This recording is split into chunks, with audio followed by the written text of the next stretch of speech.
یا ایھا المدثر قم فانذر وربک فکبر وثیابک فطہر والرجز فاہجر ولا تمنن تستکثر ولربک فاصبر فاذا نقر فی الناقور فذلک یومئذ یوم عسیر علی الکافرین غیر یسیر ذرنی ومن خلقت وحیدا وجعلت له مالا ممدودا وبنین شہودا ومہدت له تمہیدا ثم یطمع ان ازید کلا انہ کان لآیاتنا عنیدا سأرہقہ صعودا انہ فکر وقدر فقتل کیف قدر ثم قتل کیف قدر ثم نظر ثم عبس وبصر ثم ادبر واستکبر فقال ان ھذا الا سحر یؤثر ان ھذا الا قول البشر۔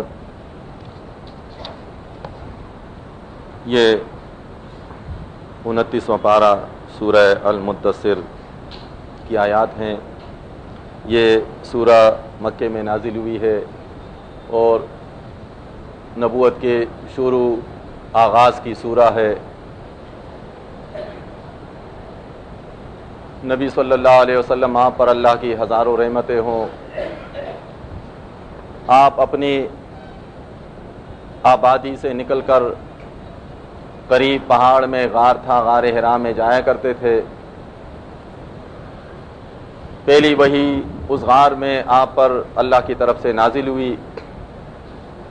آپ کو یہ امید نہیں تھی، آپ کو یہ علم نہیں تھا کہ اس طرح واقعہ ہونے والا ہے، نہ آپ اس کی تلاش کے لیے جایا کرتے تھے کہ وہاں جانے سے نبوت مل جائے گی یا وہاں جانے سے فرشتہ آئے گا۔ ویسے اپنی قوم کے شرک اور کفر سے بیزاری کی وجہ سے آبادی چھوڑ کر وہاں جایا کرتے تھے۔ کس طرح عبادت کرتے تھے، کس طرح نماز پڑھتے تھے، اس کا طریقہ ہمیں نہیں بتایا گیا ہے، کیونکہ وہ اہلی کتاب قوم نہیں تھی، غیر اہلی کتاب تھے، ان کے پاس کتاب نہیں تھی، صرف زبانی طور پر ابراہیم علیہ السلام کے دین کی باتیں پہنچی تھی، انہوں نے اس میں بگاڑ پیدا کیا تھا، نام ابراہیم علیہ السلام کا لیتے تھے۔ کچھ جو زبانی عبادات تھی، جس طرح حج کرنا، قربانی دینا، طواف کرنا، تلبیہ پڑھنا یا اور اپنے طرف سے عبادت کرنا، جو ان کو زبانی ملا تھا باپ دادا سے، اس پر وہ عمل درآمد کرتے تھے، ان کے بعد لکھا ہوا دین نہیں تھا۔ تو نبی صلی اللہ علیہ وسلم اپنے اس قوم کے ان افعال سے، نفرت کی وجہ سے، بیزاری کی وجہ سے آبادی چھوڑ کر اس غار میں جاتے تھے، غار حرا۔ وہاں پر ایک رات عبادت میں مشغول تھے کہ اچانک ایک فرشتہ آیا۔ نبی صلی اللہ علیہ وسلم اس فرشتے کے اچانک آنے سے گھبرا گئے، پریشان ہوئے۔ فرشتے نے کچھ پڑھا اللہ کے حکم سے، جو قرآن کی پہلی وحی ہے، اقرأ بسم ربک الذی خلق خلق الانسان من علق اقرأ وربک الاکرم الذی علم بالقلم علم الانسان ما لم یعلم، کہ محمد صلی اللہ علیہ وسلم آپ پڑھیں اقرأ۔ اقرأ کے معنی یہ فعل امر ہے، پڑھیں آپ، جو تیرے رب کی طرف سے تجھ پر نازل کیا جاتا ہے، جس نے انسان کو پیدا کیا۔ پہلی وحی میں یہ بتایا گیا کہ پڑھ، وہ وحی پڑھ، وہ احکامات پڑھ جس میں یہ دیکھے بتایا گیا خلق الانسان من علق، انسان کو اللہ نے پیدا کیا۔ انسان پہلے سے آ رہا تھا، یہ اس وقت نہیں کہ جس طرح وحی کا آغاز ہو رہا ہے قرآن کا، تو انسان کا بھی آغاز ہو رہا ہے۔ انسان پہلے سے آ رہے تھے۔ پہلے سے آنے والے انسانوں کو کس نے پیدا کیا؟ کون پیدا کرتا تھا اس زمانے میں؟ جو موجود انسان تھے ان کا خالق کون تھا؟ ایک اللہ۔ تو نبی علیہ السلام نے جب یہ سنا کہ اقرا، عربی میں کہا، عربی تو سمجھتے تھے نبی علیہ السلام کہ مجھ سے فرشتہ کہہ رہا ہے کہ پڑھیں آپ، لیکن پڑھنا نہیں آتا تھا۔ اب یہ تو سمجھ گئے کہ پڑھنا ہے، اقرا کے معنی پڑھنا ہے، پڑھیں آپ، لیکن اب پڑھنا جو ہے وہ نہیں آتا ہے، کیونکہ پڑھے ہوئے نہیں تھے، بالکل امی تھے، ان پڑھ تھے نبی علیہ السلام، 40 سال تک کچھ نہیں پڑھا تھا۔ نبی صلی اللہ علیہ وسلم خود فرماتے ہیں کہ میں نے جب فرشتے کے زبان سے یہ سنا، یہ اللہ کے سچے رسول کی باتیں ہیں، اس میں کوئی شرمندگی نہیں ہے، اس میں کوئی درجات کے کم ہونے کی بات نہیں ہے۔ نبی علیہ السلام نے ساری دنیا کو بتایا، میں نے فرشتے سے کہا ماں نبی قاری، میں تو پڑھا ہوا نہیں ہوں، میں تو پڑھا ہوا نہیں ہوں، کیا پڑھوں میں؟ تو فرشتے کو تو اللہ نے حکم دیا تھا. نبی علیہ السلام فرماتے ہیں کہ انہوں نے مجھے سینے سے لگایا، دبایا، دوبارہ کہا اقرا، پڑھیں آپ. پھر بھی سینہ بند تھا، نہیں پڑھ سکتا تھا، اس سے پہلے کبھی پڑھا نہیں تھا. یہ کیوں اس طرح ہو رہا تھا؟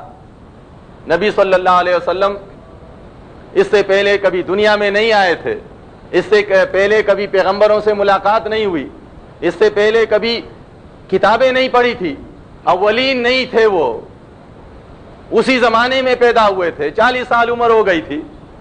40 سال سے پہلے نبی صلی اللہ علیہ وسلم دنیا میں نہیں آئے تھے، اولین نہیں تھے. جس طرح آج عقائد ہیں کہ اولین ہے، ویسے تو اللہ نے جو انسانوں کے ارواح پیدا کیے ہیں اور انسانوں کی تقدیریں بنائی ہیں، یہ تو پیدائش سے پہلے کی ہوتی ہیں. اس حساب سے تو ہر انسان اولین بنتا ہے. لیکن دنیا میں جب آتا ہے تو دنیا میں اس وقت آتا ہے جب اللہ کی طرف سے حکم ہوتا ہے یہ کہ کس وقت اس کو پیدا ہونا ہے، کس علاقے میں جانا ہے. یہ اللہ کے حکم سے ہوتا ہے. نبی صلی اللہ علیہ وسلم اس سے پہلے دنیا میں نہیں آئے تھے، اولین نہیں تھے. وہ نہ ملاقاتیں ہوئی تھی. اگر زمین پر نہیں ملاقات ہوتی، کوئی اعتراض کرنے والا کہہ سکتا ہے کہ جی زمین پر انسانوں سے نہیں ہوئی تھی، آسمانوں پر تھے. تو جبریل علیہ السلام تو آسمانوں پر رہنے والی مخلوق ہے، فرشتہ ہے، اور ہر وقت آنا جانا ہے. تو کم از کم جبریل علیہ السلام سے تو ملاقات ہونی چاہیے تھی.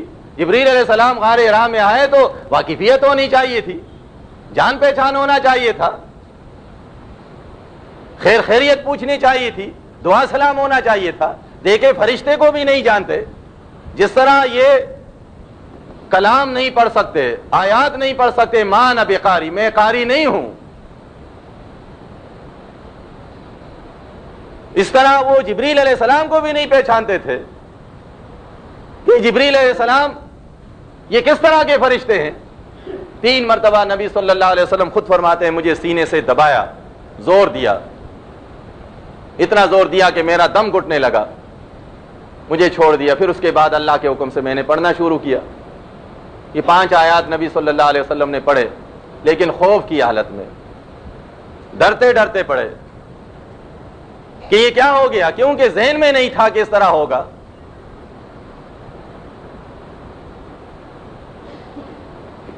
غار سے جب یہ واقعہ ہوا ہے واپس آئے تو گھر آئے ہیں. گھر میں خدیجہ رضی اللہ عنہا مسلمانوں کی ماں ام المومنین، ان سے کہتے ہیں کہ زملونی زملونی. اس سے پہلے سورہ مزمل ہے.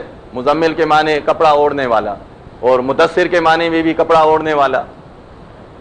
مجھے اڑا دو مجھے. سمجھدار خاتون تھی، انہوں نے بحث کرنا اچھا نہیں سمجھا، خاموشی کے ساتھ جو گھر میں جو چادر تھی جو بھی تھا وہ اڑا دیا. آرام کیا. نبی علیہ السلام نے آرام کے بعد اٹھے ہیں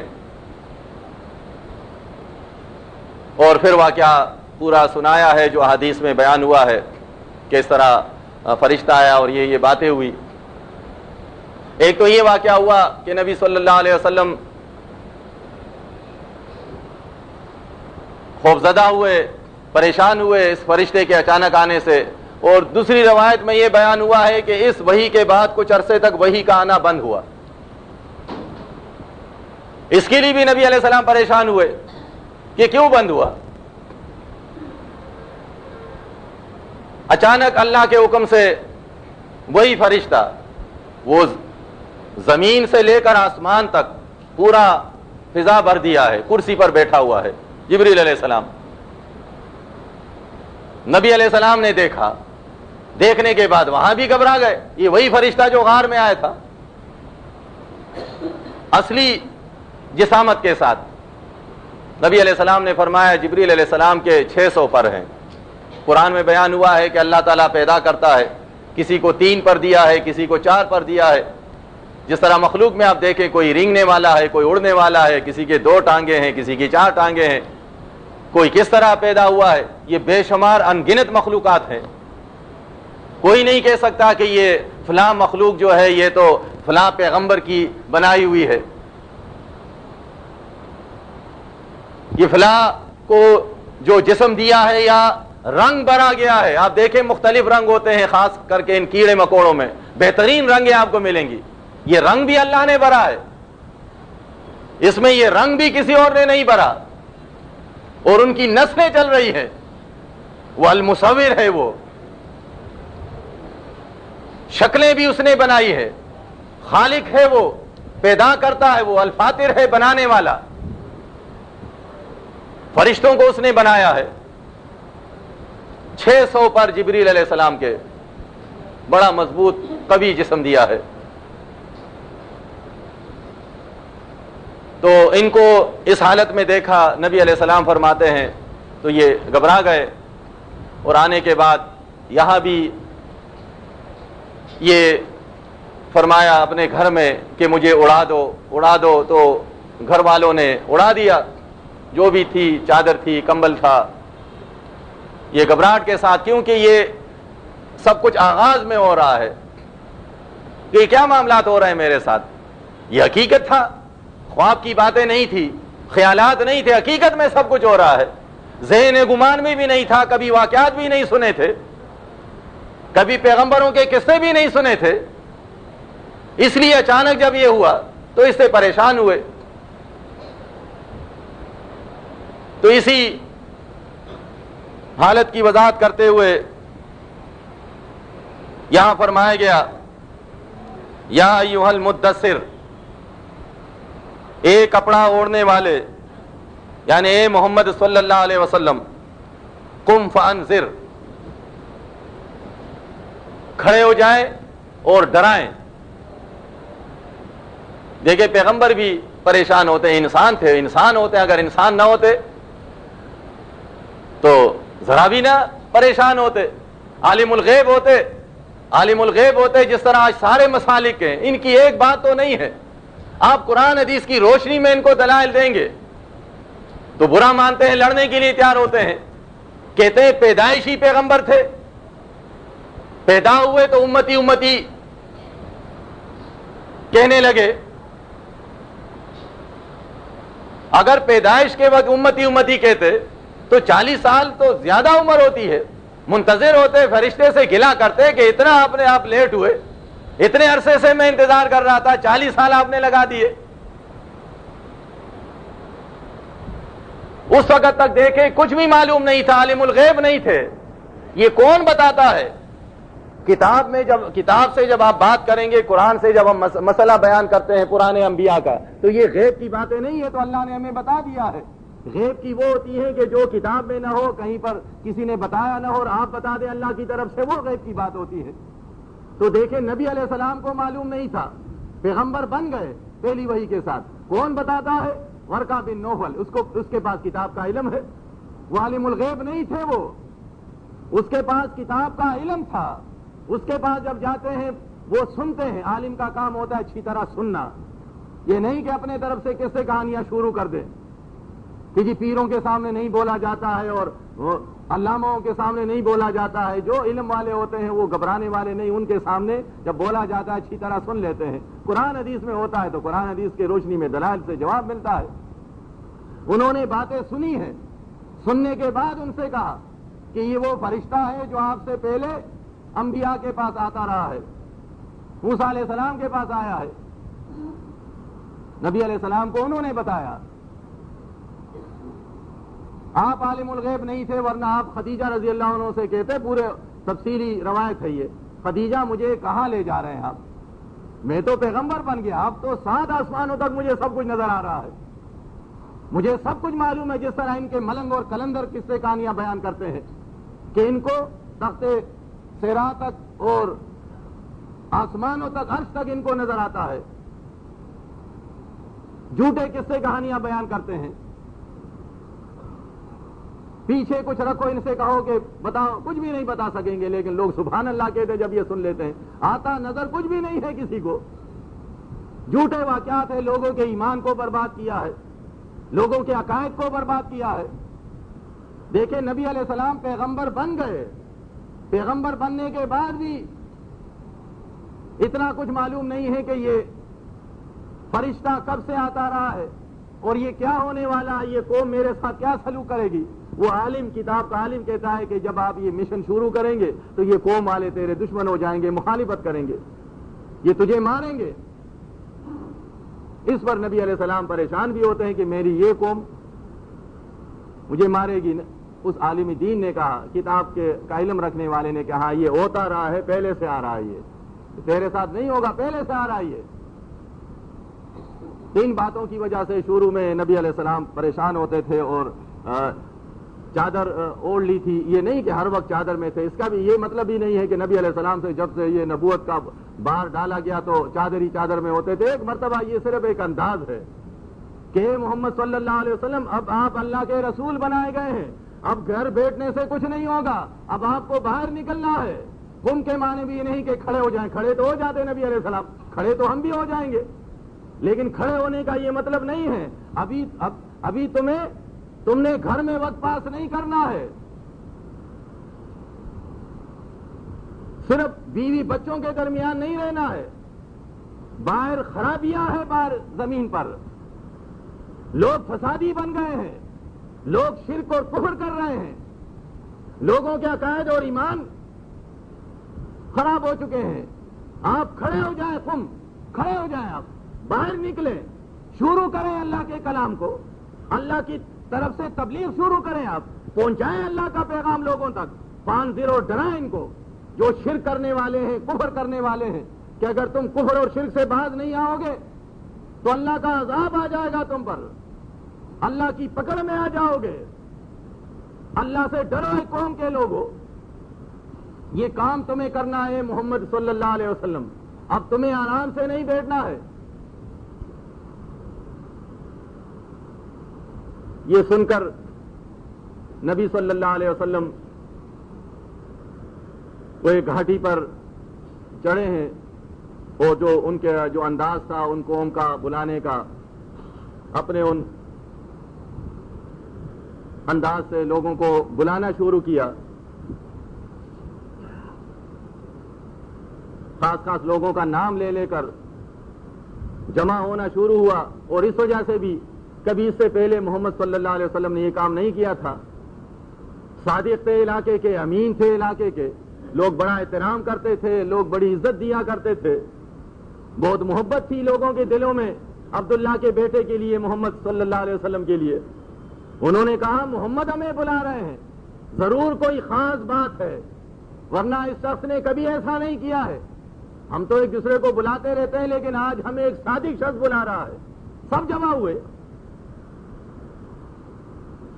نبی صلی اللہ علیہ وسلم نے سب کو جمع دیکھ کر ان سے فرمایا کہ اگر میں تم سے یہ کہوں کہ اس پہاڑی کے پیچھے سے تم پر دشمن کا لشکر حملہ کرنے والا ہے،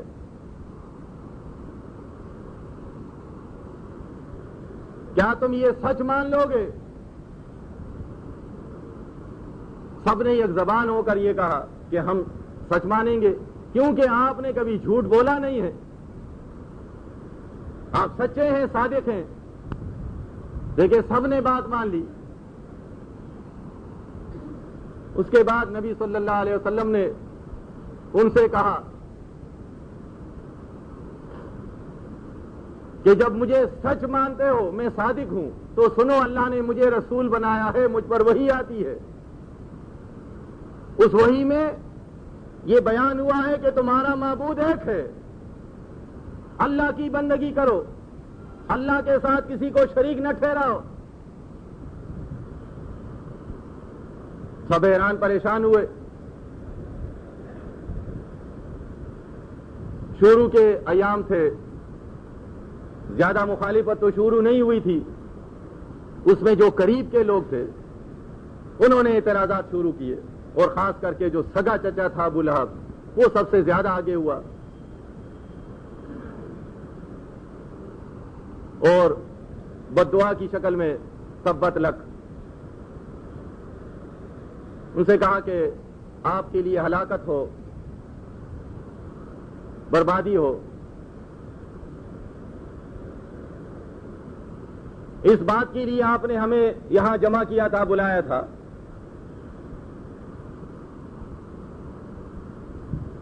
اس کے بعد یہ جو مجمع تھا وہ منتشر ہوا، نبی صلی اللہ علیہ وسلم بڑے پریشان ہوئے اس سے۔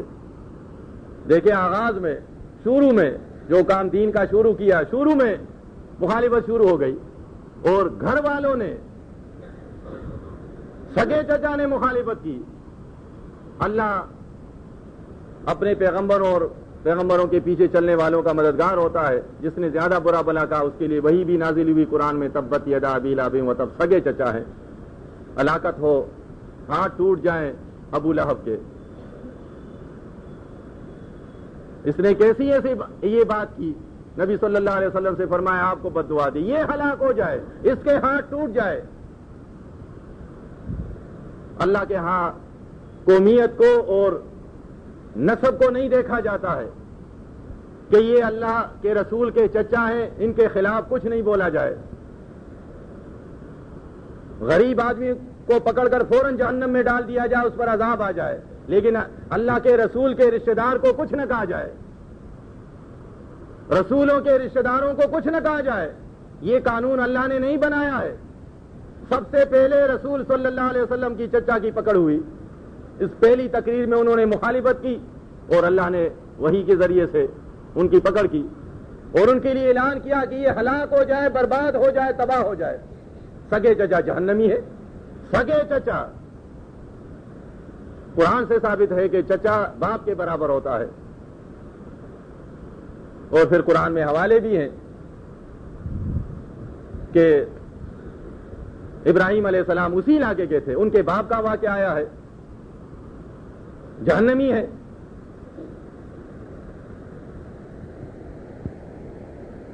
کتنے رشتوں کا ذکر آیا ہے۔ اس کے خلاف یہ جو انہوں نے کرامات کے نام سے کتابیں لکھی ہیں کہ فلاں نے وہاں 2 مہینے کا چلہ کینچا اور مزار کی خدمت کی، وہ ولی بھی بن گئے اور پھر لوگوں کو ولی بنانا شروع کیا اور جنتی بن گئے۔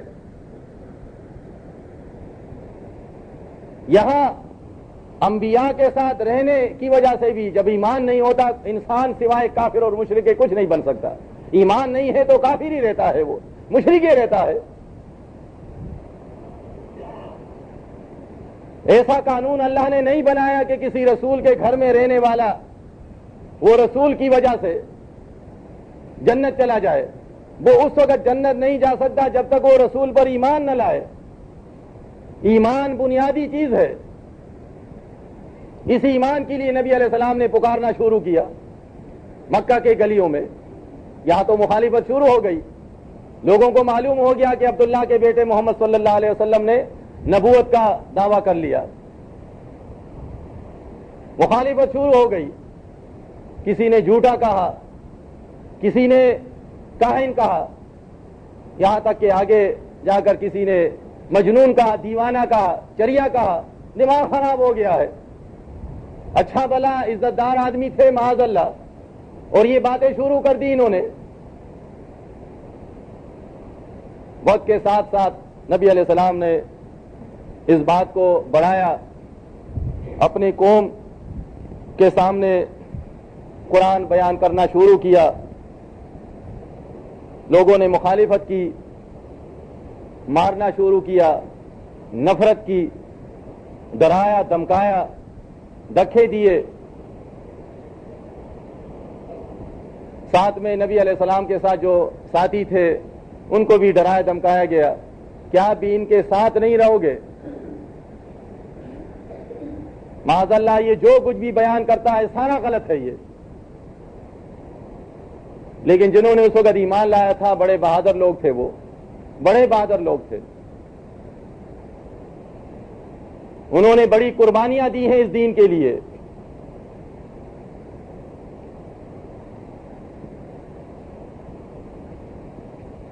یہ جو آج دنیا میں آج اسلام نظر آ رہا ہے، تو یہ اس زمانے کے یہ روشن خیالوں نے یا جدت پسندوں نے یا یہ نام نہاد یہ ڈگریاں رکھنے والے، مدارس چلانے والے، یہ مسالک والوں نے یہ کام نہیں کیا ہے. جو مسالک کے بڑے بڑے مفتیان ہیں، دعوے تو ان کے ہیں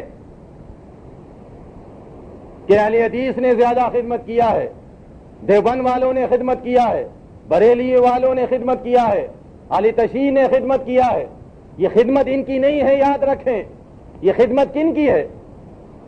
اسلام کو کن لوگوں نے پھیلایا ہے؟ آج جو پوری دنیا میں آپ کو اسلام نظر آتا ہے، کمزور صحیح لیکن علاقوں میں کہیں پر اس زمین پر کلمہ تو پڑھا جاتا ہے. یہ جو کلمہ پڑھتے ہوئے آپ سن رہے ہیں، کہیں سے آپ کو مسلمانوں کے نام بتائے جاتے ہیں، یا کہیں پر دنیا میں جو آج مسجد بنی ہوئی ہے یا ملک کے ساتھ اسلامی لکھا ہوا ہے، اگرچہ وہ اسلام نہیں ہے اب، لیکن اسلامی ممالک جو آج نقشے پر ہیں، یہ ان مسالک والوں کی وجہ سے نہیں ہے، یہ ان بہادر لوگوں کی وجہ سے جنہوں نے نبی علیہ السلام کا ساتھ دیا تھا. وہ ڈرنے والے گھبرانے والے نہیں تھے. بات پھیلتی گئی، تعداد کم تھی لیکن ساتھ ساتھ اللہ نے ان کی مدد کی. آگے بڑھے وہ لوگوں نے شروع میں پکڑا ان کو، پہلے تو تپڑ مارے، ڈرایا، گالیاں دی، بعد میں ان کو گرایا زمین پر. گرانے سے بھی نہیں ہوا، گرم ریت پر لٹایا، اس سے بھی نہیں ہوا، انگاروں پر لٹایا، اس سے بھی نہیں ہوا، قتل کیا، شہید کیا، اس سے بھی نہیں ڈرے. وہ پھیلتے گئے. مدرسوں میں زیادہ پڑھے ہوئے نہیں تھے، پورا قرآن بھی زیادہ انہوں نے نہیں پڑھا تھا، صرف مکے میں تھے، مکی صورتیں بھی پوری نہیں پڑھی تھی. شروع کی باتیں ہیں، لیکن ایمان ایسا جمایا، ایسا مضبوط ایمان. قرآن سننے کے بعد ایسا ایمان لایا تھا، اللہ کے سچے رسول کے زبان سے یہ سن لیا تھا کہ معبود ایک ہے، وہی عبادت کے لائق ہے جس نے پوری زمین بنائی ہے، جس نے 7 آسمان بنائے ہیں، جس نے انسان کو بنایا، جو انسان کے زندگی اور موت پر قادر ہے، جو مخلوق پیدا کرتا ہے، جو مخلوق کو روزی دیتا ہے، جو جنت اور جہنم کا مالک ہے، اقتدار دینے والا، اقتدار چھیننے والا. یہ باتیں انہوں نے نبی علیہ السلام کے زبان مبارک سے شروع میں سن لی تھی. ایسے جم گئے تھے. صرف مارا نہیں تھا ان کو، ساتھ ساتھ میں اس کے ساتھ لالچ بھی دیا کرتے تھے، جولیاں بھر بھر کر مال لاتے تھے. یہ لے لو، کیا کرو، محمد کا ساتھ چھوڑ دو. مولوی نہیں تھے ورنہ بک جاتے تھے. وہ تو مجاہد تھے، ایماندار تھے. وہ آج تو 500,000 روپے پر قرآن کو بیچا جاتا ہے. ایمان کی بولیاں لگتی ہیں. کلمہ پڑھنے والا ایمان بیچنے کے لیے تیار ہے. آپ 500,000 روپے دے دیں، آپ اس سے جھوٹی گواہی دلا دیں، آپ اس سے کسی کو قتل کروا دیں، آپ اس سے کسی کے آگے سجدہ کروا دیں، آپ ان کو پیسے دے دیں. ایمان کو سمجھا نہیں ہے انہوں نے. سمجھنے والوں کے سامنے دیکھے دنیا والوں نے جولیاں بھر بھر کر پیش کی. شادیوں کی پیشکش کی، دنیا کی ہر لالچ ان کے سامنے دی، لیکن وہ بکنے اور جھکنے والے نہیں تھے. ان بہادروں نے اس دین کو پھیلایا. چاروں طرف ایشیا میں اگر آپ کو آج کلمہ پڑھنے والا مل رہا ہے تو یہ ان عقائد علماء دیوبند کے لکھنے والے، یہ دیوبند مسلک والوں نے، یہ بریلوی مسلک والوں نے، اہل حدیث مسلک والوں نے نہیں بنایا ہے لوگوں کو. یہ جو کلمہ آپ کو یہاں پڑھتا ہوا مل رہا ہے، یہ اس زمانے کے بہادروں کے زمانے سے یہ کلمہ ادھر داخل ہوا ہے. آپ افریقہ میں جا کر دیکھیں، افریقہ میں جو لوگ کلمہ پڑھ رہے ہیں ان بہادروں کے زمانے سے یہ چین تک پھیلا ہے. چین میں آپ کو کلمہ پڑھنے والا مل رہا ہے، روس میں آپ کو مل رہا ہے، یورپ کے بعد ممالک میں مل رہا ہے. یہ ان بہادروں نے پھیلایا تھا. ان میں ملنگ نہیں تھا کوئی، ان میں کلندر نہیں ہوتے تھے. وہ مجاہد، اللہ کی کتاب پر ایمان رکھنے کے بعد چاروں طرف پھیلنے والے، جہاں دولت کو ایسے علاقوں میں گئے ہیں. ظاہر ہے اس وقت تو اتنی ترقی نہیں تھی. کئی راستے میں بڑا سمندر آیا ہے. اب تو اور بھی علاقے کو فتح کرنا ہے. کچھ علاقے تو فتح ہو گئے، اب آگے جا کر کسی بڑے علاقے کو اور بھی فتح کرنا ہے. سامنے سمندر آیا ہے. اب یہاں پر ولی اللہ کھڑے ہو گئے، اصلی ولی اللہ، صحابہ کرام، سچے اولیاء اللہ. سمندر کے سامنے کھڑے ہو گئے. اب نہ کچکول میں اس کو بند کر سکتے ہیں، نہ اس پر چل کر پار جا سکتے ہیں. کھڑے ہو گئے. سمندر اللہ نے پیدا کی ہے، اب اس پر انسان تو بغیر اسباب کے نہیں چل سکتا، اور ان کے پاس تو کشتیاں تھی نہیں جہاز کہ وہ اس پر بیٹھ کر چلے جاتے. وہاں کھڑے ہو جاتے تھے. کھڑے ہونے کے بعد ایسے بہادر سمجھدار جرنیل تھے، وہ اللہ کو گواہ کر کے کھڑے ہو جائے پیچھے آتے تھے. یا اللہ تو گواہ ہے، تیرے یہ بندے ڈرنے والے نہیں ہیں، یہ تو آگے بڑھنے والے ہیں، یہ اس جھنڈے کو کونے تک لے جانے والے، لیکن آگے تیرا سمندر کھڑا ہے، تیرے سمندر پر نہیں چل سکتے یہ تیرے بندے. تو یہ جہاں جہاں یہ کلمہ نہیں پہنچا ہے، جھنڈے نہیں لگے ہیں اسلامی، تو یہ ان بہادروں کے لیے راستے نہیں تھے. ان بہادروں کو راستے نہیں مل رہے تھے جنہوں نے نبی علیہ السلام کا ساتھ دیا تھا، قرآن پر ایمان رکھا تھا. انہوں نے ان کی ان امانتوں کی بھی پاسداری نہیں کی، ان کی امانتوں کو بھی نہیں سنبھالا. انہوں نے جہاں جہاں پھیلایا تھا دین کو، ان کو سنبھال نہ سکے. یہاں تک کہ جہاں سے یہ آواز اٹھی تھی مکہ مدینے سے، وہاں بھی آزادی ہو گئی. وہاں بھی دیکھے، خاص کر کے مدینے میں نبی علیہ السلام نے فرمایا تھا یہ وحی کی روشنی میں کہ امتیں بگڑتی ہیں، عقیدے خراب ہوتے ہیں اس بنا پر کہ وہ نیک لوگوں کو مرنے نہیں دیتے. عقیدے بن جاتے ہیں کہ نیک لوگ مرتے نہیں ہیں، زندہ ہوتے ہیں. تو دیکھے بیماری کی حالت میں پریشان بھی ہے. عائشہ رضی اللہ عنہ فرماتی ہے کہ اتنا سخت بخار میں نے کسی انسان کا نہیں دیکھا تھا جو بخار نبی علیہ السلام کو تھا. اس حالت میں بھی کبھی چادر کو چہرے سے ہٹاتے ہیں، کبھی اوڑھتے ہیں اور کہتے ہیں لعن اللہ الیہود والنصار، لعنت ہو یہود نصارہ پر جنہوں نے اپنے انبیاء کی قبروں کو سجدگاہ بنایا تھا. یہ فکر تھی ان کے ساتھ کہ ایسا نہ ہو کہ یہ کلمہ پڑھنے والے پھر دوبارہ اس طرح قبر پرست بن جائے، مشرک بن جائے. ان بہادروں نے اسلام پھیلایا تھا، آج وہ دنیا میں سکڑ گیا. صرف نام باقی ہے. نام تو یہودیوں کا بھی یعقوب ہے، اسماعیل ہے، خواتین مریم نام رکھتی ہیں، ابراہیم نام رکھتے ہیں وہ. اس طرح یہاں بھی صحابہ کرام کے نام آپ کو ملیں گے. یہ ابو بکر ہے، یہ عمر ہے، یہ عثمان ہے، یہ علی ہے رضی اللہ عنہ، اور یہ کتنے بے حساب صحابہ کرام ہے. صحابیات کے نام پر بھی ملیں گے. لیکن کوئی گلوکار بنا ہوا ہے، کوئی فلم ساز بنا ہوا ہے، کوئی ڈانسر بنا ہوا ہے، کوئی مزار کا ملنگ بنا ہوا ہے، کوئی مجاور بنا ہوا ہے. کتنا فرق ہے ان میں اور ان میں. وہ مجاہد تھے، یہ مجاور ہے. وہ اونچی قبروں کو ڈھانے والے تھے، اللہ کے سچے رسول کا حکم ماننے والے، اور یہ زمین کے برابر قبروں کو اونچا کرنے والے.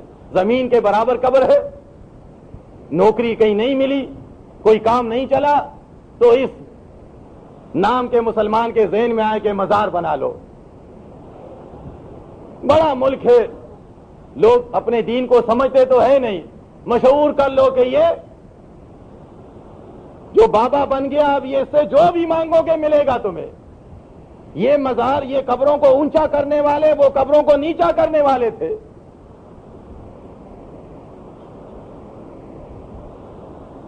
ان کی خواتین اس زمانے میں ایماندار تھی. ظاہر ایماندار خاتون پردہ ہوتی ہیں، پردہ کرنے والی، چادریں اوڑھنے والی. یہ بے پردہ ہو گئی. چادریں کہاں گئی؟ چادریں مزاروں پر پڑ گئی. جس قوم میں چادروں کا رواج مزاروں پر ہو جائے تو ظاہر ہے عورتیں تو بے چادر ہو جائیں گی. بے پردگی بڑھ رہی ہے.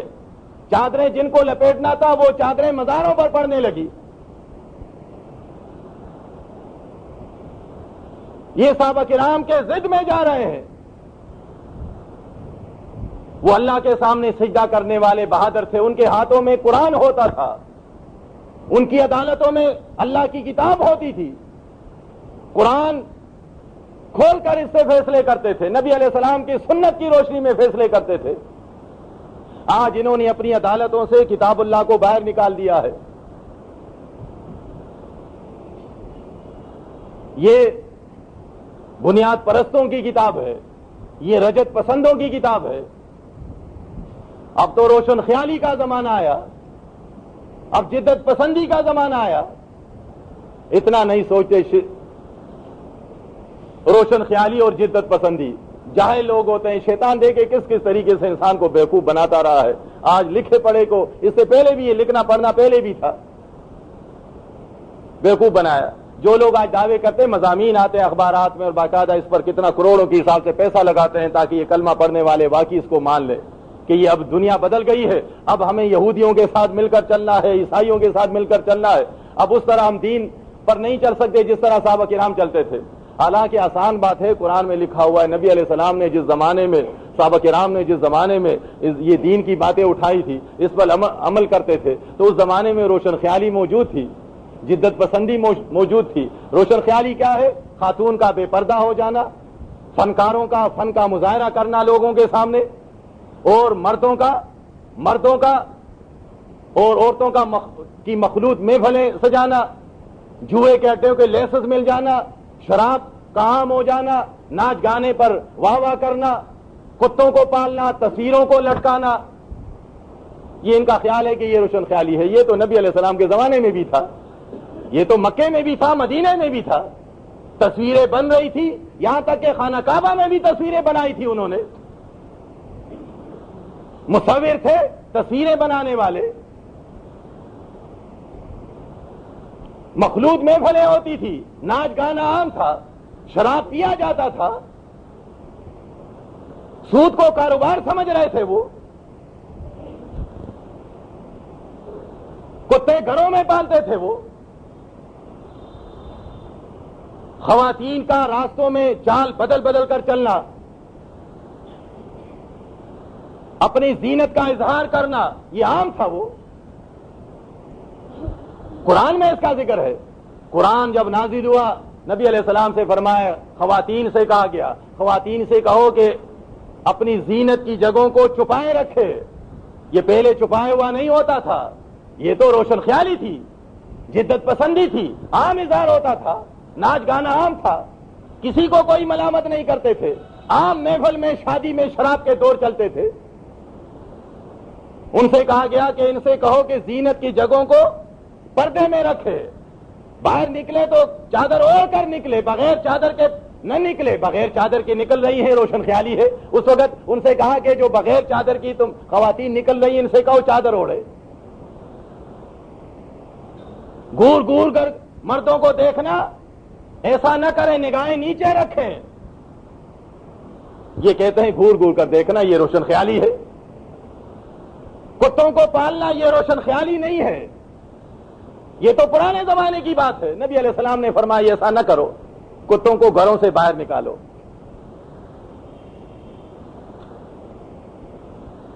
کیونکہ سونے رسول نے فرمایا، سچے رسول نے فرمایا، ہزاروں رحمتیں ہوں اللہ کی آپ صلی اللہ علیہ وسلم پر۔ کتنی سچی بات کی ہے کہ یہ جس گھر میں کتا ہوتا ہے اس میں رحمت کے فرشتے نہیں آتے۔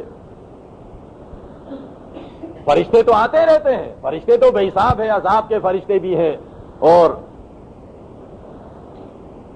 رحمت کے فرشتے بھی ہیں، سزا دینے والے فرشتے، ہر قسم کے فرشتے ہیں۔ لیکن جس گھر میں نبی علیہ السلام کی مخالفت ہو، تصویر ہو، کتا ہو، اس میں رحمت کے فرشتے نہیں آتے۔ مطلب یہ ہے کہ اس گھر سے برکت اٹھ جاتی ہے، اس میں برکت نہیں ہوتی ہے۔ آپ دیکھنا چاہیں اپنے ملک کو دیکھ لیں، آپ کے ملک کا جو سربراہ ہے، ایک قسم کا لے لیں جو سربراہ ہوتا ہے، پورا ملک اس کا گھر ہے، پورا ملک اس کا گھر ہے۔ ہمارا تو الگ الگ ایک گھر ہوتا ہے، ملک کا جو سربراہ ہوتا ہے پورا ملک اس کا گھر ہوتا ہے۔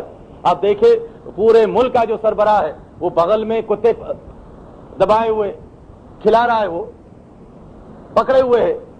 اس ملک کے سربراہ نے جب نبی علیہ السلام کی اس بات کی نافرمانی کی، روشن خیال بنا، آپ کے ملک پر کتنے آفت آئے، کتنی مصیبتیں آنے والی ہے۔ سارے پاکستانی پریشان ہیں، پریشان تو پہلے بھی تھے، لیکن دیکھیں یہ اتنے بڑے بڑے زلزلے نہیں آئے تھے پہلے کبھی، اتنی مہنگائی نہیں آئی تھی۔ سونے رسول کی بات نہیں مانی، برکت اٹھ گئی۔ رحمت کے فرشتے پاکستان میں نہیں آتے، عذاب کے فرشتے آتے ہیں۔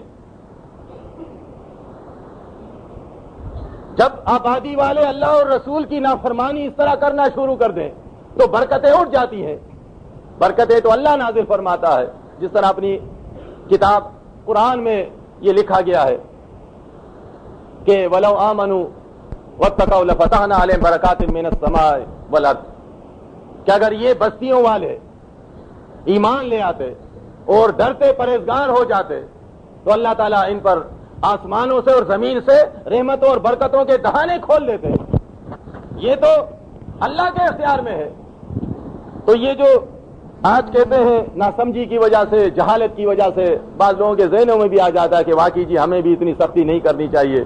یہ سختی کرنے کے بعد آپ وہ اسلامی انقلاب لائیں گے جو آپ کے بزرگوں نے لایا تھا، بہادروں نے، جس کی وجہ سے آج یہ اسلام زمین پر موجود ہے. ان روشن خیالوں کی وجہ سے تو کمزور ہو گیا. اگر ان کے اختیار میں آئے تو یہ تو یہ نام بھی مٹا دیں اسلام کا، چاہے کتنی ٹریننگ ان کو آپ دے دیں. ان کے ٹریننگ سے اسلام کو کیا فائدہ ہے؟ ان کے جہاز اڑانے سے کیا فائدہ ہے؟ ان کے ٹینک اڑانے سے کیا فائدہ ہے؟ یہ لکھ کر دینے والے ہیں کہ اسلامی نظام نہیں ہوگا، رسول کا نظام نہیں آئے گا. اللہ سے اتنا نہیں ڈرتے. اتنا ٹریننگ کرنے کے بعد اور اتنی تعلیم حاصل کرنے کے بعد مردے کے سامنے سلوٹ ہے، مردے سے ڈرنا ہے. دیکھیں یہ کہتے ہیں روشن خیالی. نوح علیہ السلام کے زمانے میں جو کام ہو رہا تھا، مردہ پرستی، قبر پرستی، وہ آج ہو رہا ہے. ترقی کیا ترقی کی ہے تم نے؟ اس کو ترقی نہیں کہتے. ٹھیک ہے اس وقت تلوار چل رہی تھی، آج کلاشن کوف ہے. تلوار بھی لوہے سے بنی تھی اور کلاشن کوف بھی لوہے سے بنا ہے. آئندہ پتہ نہیں کیا ہوگا، لیکن ہمارے رب نے جو لوہا پیدا کیا ہے وقت کے ساتھ اس کی ہیئت بدلتی رہتی ہے، شکل بدلتی رہتی ہے، ہتھیار بنتا ہے اس کا. لیکن عقیدہ ان کا آپ دیکھیں، جہاز میں بیٹھنے والا بھی آج، نوح علیہ السلام کے زمانے میں جہاز نہیں تھا، بس نہیں تھا، گاڑی نہیں تھی.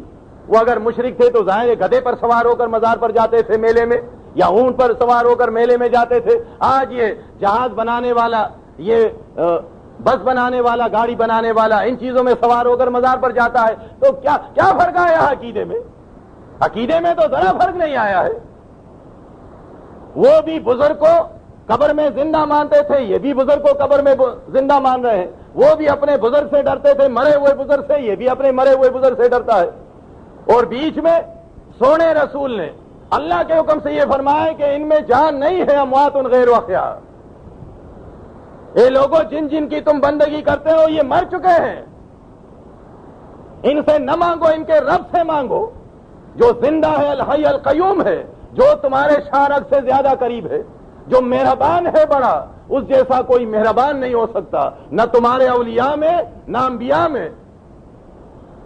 بڑا مہربان ہے، بخشنے والا. یہ بات ان کی سمجھ میں نہیں آ رہی آج.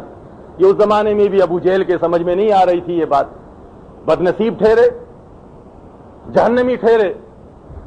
جن کے سمجھ میں اس وقت بات آئی، بھیڑ بکری چرانے والے تھے، یونیورسٹیوں سے فارغ نہیں تھے، بھیڑ بکری چرانے والے، لیکن مخلص تھے، اندر سے دل صاف تھا. قرآن حدیث کی باتیں ان کے سمجھ میں آتی ہیں جو اندر سے صاف ہو، مخلص ہو. ان کو اللہ تعالیٰ اپنے راستے پر لگاتا ہے. ان کے سمجھ میں قرآن کی بات بڑی آسان بات ہے، 2 اور 2 4 کی طرح. مشکل نہیں ہے کہ جی ہماری سمجھ میں نہیں آتا. یہ تو بڑا مشکل کام ہے. کیوں نہیں آتا؟ آسمان کس نے بنائے؟ زمین کس نے بنائی؟ پہاڑ کس نے بنائے؟ سمندر کس نے بنائے؟ مخلوق کو کس نے پیدا کیا؟ ان کو روزی کون دیتا ہے؟ بچے کون دیتا ہے؟ ایک اللہ. آسان باتیں ہیں، اس کے لیے کون سی ڈگری کی ضرورت ہے؟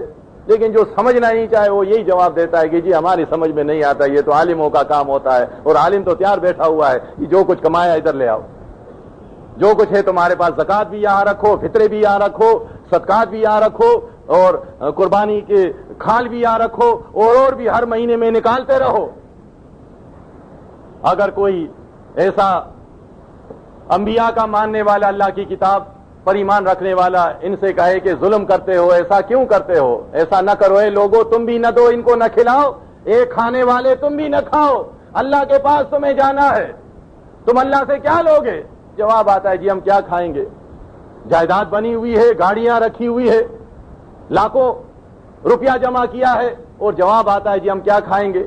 کاروبار بنا ہے. آپ نے دیکھا ہوگا آج کل یہ کاروبار اتنے زوروں پر ہے دین فروشی. یہ اتنا بڑا گناہ ہے کہ نبی علیہ السلام نے فرمایا اگر مسلمان یہ کام کرے اچھے عقیدے والا, اس کے چہرے کے ساتھ گوشت نہیں ہوگا. کافر مشرک تو ہے جہنمی, مسلمان اگر یہ کام کرے عقیدہ جس کا صحیح ہے اور وہ دین پر پیسے لے تو قیامت کے دن اس کے چہرے کے ساتھ گوشت نہیں ہوگا. اتنا بدصورت ہوگا, یہ اتنا بڑا گناہ ہے. یہ آج یہ اتنا تیزی کے ساتھ مسجد میں مدرسہ, ہر مسجد میں مدرسہ, اور کہیں اگر کوئی کسی مولوی کو مسجد نہیں ملتی ہے تو وہ کہیں اور جگہ جس طرح ٹیوشن ہوتا ہے دنیاوی تو یہ کرائے پر مکان لے کر وہاں مدرسہ بنا لیتا ہے. گلی گلی آپ دیکھیں مدرسہ بن رہا ہے, اس میں پیسہ بڑا ہے. اور اب لڑکوں کے علاوہ تو لڑکیوں کے مدارس بن رہے ہیں جگہ جگہ. اس کے بہانے سے زکات یہاں لے آؤ, خیرات یہاں لے آؤ. تکڑا مولوی ہوتا ہے, اس کو 10-15 ہزار روپے بیٹھے بٹھائے ملنا شروع ہو گیا. اگر کوئی سمجھائے کہ جی ہم کیا, تو یہی جواب آ رہے جی کیا کریں, کہاں جائیں, ہم تو وقت دیتے ہیں. کس نے آپ سے کہا تھا کہ آپ وقت دیں؟ اتنے دور سے آ کر آپ نے یہاں کرائے پر مکان لیا, اس کے لیے کوشش کی. اتنی کوشش اگر آپ فیکٹری میں کر لیتے, کارخانے میں کر لیتے, وہاں آپ کو نوکری مل جاتی. کوشش سے یہاں مدرسہ بنا لیتے, پھر کہتے جی ہم کیا کریں, کہاں جائیں. یہ سب کچھ آج آپ کے سامنے ہو رہا ہے. یہ دین, اس کے لیے صحابہ کرام نے بڑی قربانیاں دی تھی. بڑے بہادر جرنیل تھے, بڑے بہادر کرنیل تھے, سپاہی تھے. مجال ہے کہ دنیا, پوری دنیا بڑی تھی, اس وقت بھی اسی طرح تھا. تعداد بھی ان کی زیادہ تھی, اکثریت تھی ان کی. یہ چند گنتی کے جرنیل تھے. مجال ہے کسی یہودی کا کوئی جرنل آگے آئے کہ جی میں لڑتا ہوں مسلمان جرنل سے, سوال پیدا نہیں ہوتا. کوئی عیسائی جرنل سامنے آئے کہ میں لڑتا ہوں مسلمان سپاہی سے. جس طرح اس سے پہلے میں نے کہا, ان کے آگے اگر رکاوٹ بنی ہے تو صرف اللہ کے سمندر رکاوٹ بنے تھے, سمندر رکاوٹ بنے تھے, آگے نہیں جا سکتے تھے. اور وہاں یہ بہادر جرنیل کھڑے ہو جاتے تھے, یا اللہ آگے راستہ نہیں ہے. ورنہ آج یہ پوری دنیا میں ان بہادروں کی وجہ سے آپ کو اسلام ملتا. انہوں نے پہنچایا ہے اللہ کی اس بات کو, کلمے کو, جھنڈوں کو دنیا کے کونے کونے تک پہنچانے کی کوشش کی ہے. نہیں ڈرتے تھے, نہ پہاڑوں سے, نہ جنگلات سے, نہ انسانوں سے, سوائے یہ کہ راستے کی بندش ہو تو اس کے بعد وہ کھڑے ہو جاتے تھے. تو یہ نبی علیہ السلام نے جب اللہ کے حکم سے جب یہ کام شروع کیا ہے, قم فانذر, کھڑے ہوئے, اس کے بعد ڈرانا شروع کیا. تو بس جب ڈرانا شروع کیا ہے پھر وہ گھبرائے نہیں. پھر ایک ایک جو ساتھی بن کر آیا ہے وہ بھی پہاڑ جیسے مضبوط ساتھی تھا. یا تو اس سے پہلے بتوں سے ڈرنے والا, کالی بلی سے ڈرنے والا, اور کپڑوں سے ڈرنے والا, پال نکالنے والا تھا, اور بتوں کے نام تیر نکالنے والا تھا. اور کلمہ پڑھنے کے بعد ایسا بہادر بنا, دنیا والے حیران ہوئے کہ نہ یہ بت سے ڈرتا ہے, نہ قبر سے ڈرتا ہے, نہ ملنگ سے ڈرتا ہے, نہ کلندر سے ڈرتا ہے, نہ پال مانتا ہے, نہ تعویذ مانتا ہے.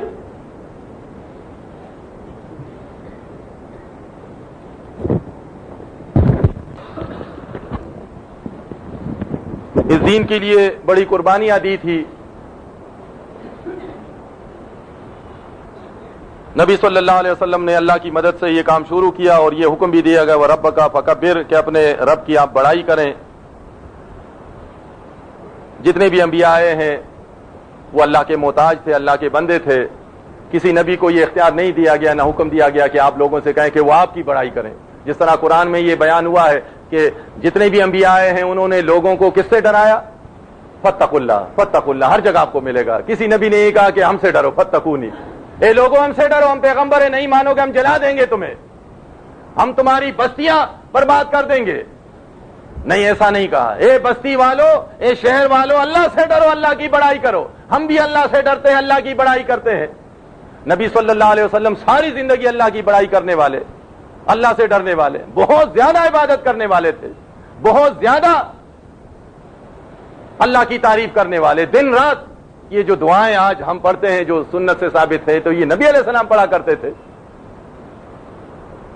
تعریفیں کیا کرتے تھے. دن میں 70 بار, اس سے بھی زیادہ استغفار کیا کرتے تھے.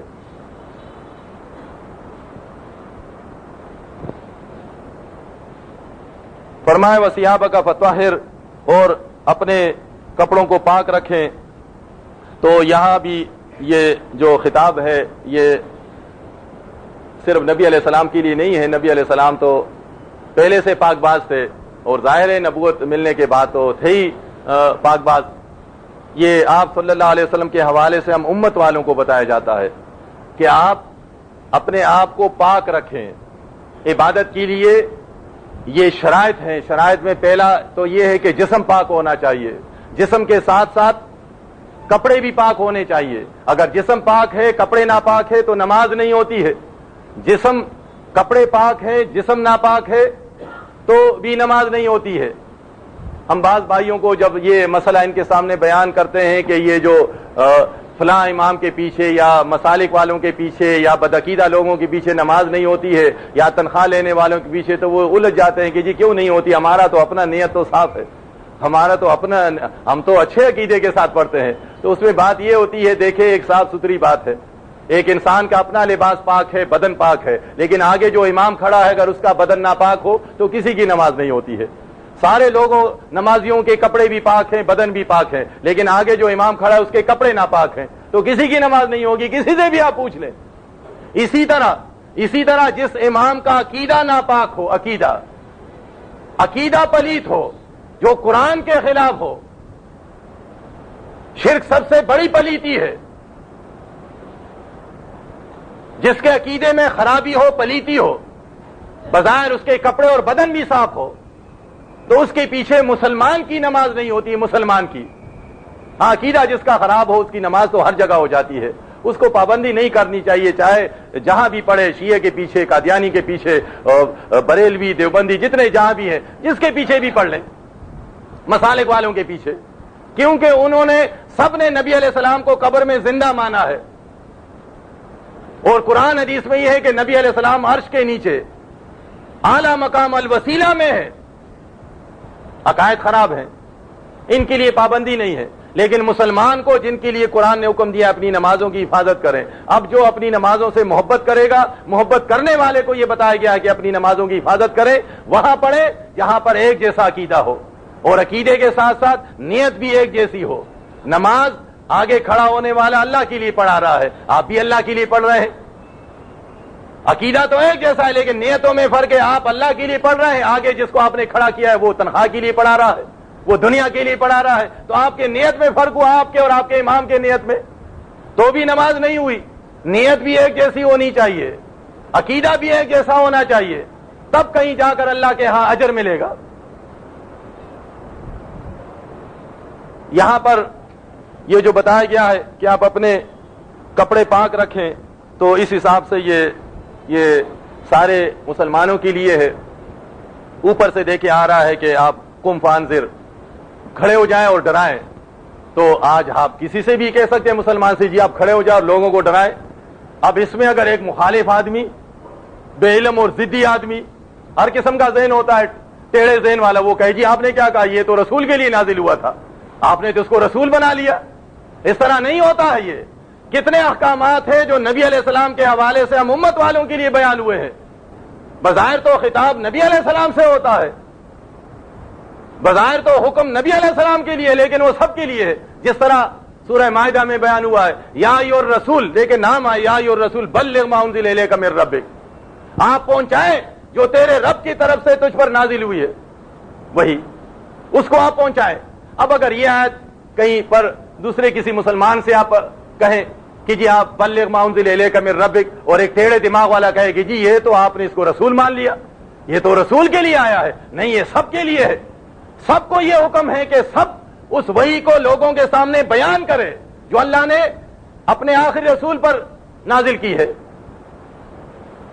ہاں اس کے بعد اگر وہ کہے کہ نہیں جی میں رسول ہوں اور میں تو یہ حکم میرے لیے ہے, تو وہ الگ بات ہے. لیکن اس آیت کو اگر وہ کسی سے کہے یا خود پیش کرے کہ جی میں اس لیے کھول کھول کر بیان کرتا ہوں کہ اللہ کا حکم ہے بلغ ما انزل الیک من ربک, یا دوسری جگہ قرآن میں یہاں رسول کا نام آیا, وہاں پر یا ایھا النبی, نبی کا نام آیا, لم تحرم ما حل اللہ لک, تم اس کو حرام کیوں ٹھہراتے ہو جو اللہ نے تیرے لیے حلال ٹھہرایا. نبی علیہ السلام نے ایک موقع پر شہد کو یا کسی حلال چیز کو اپنے اوپر حرام کیا تو اللہ تعالیٰ نے وحی نازل کی. اب ایک انسان یہ نہیں کہہ سکتا کہ جی خاص نبی علیہ السلام کے لیے ہے, یہ تو رسول کے لیے ہے. آپ صلی اللہ علیہ وسلم تو حلال کو حرام نہیں ٹھہرا سکتے، لیکن ہم تو امتی ہیں نہیں، ہمارے لیے بھی وہی حکم ہے جو نبی علیہ السلام کا نام لے کر ان سے فرمایا گیا، ہمارے لیے بھی وہی ہے۔ تو اسی طرح یہ مسئلہ اس لیے بیان کیا کہ اس طرح ٹیڑھے دماغ والے ہوتے ہیں کہ قرآن سے اگر کوئی ایسی بات آ جائے، جس طرح اسلام میں یہ دین فطرت ہے اور بہت زیادہ یہاں احترام دیا گیا ہے انسانیت کو، یہ تو آپ سنتے رہتے ہیں سب سے بہترین، کیونکہ یہ دین فطرت ہے اور اللہ نے انسانوں کے لیے اس کو پسند کیا ہے۔ اس میں جو عزت احترام انسانیت کو ملی ہے وہ کسی اور دین میں نہیں ہو سکتی۔ مجالس کے آداب سکھائے گئے ہیں اور اس میں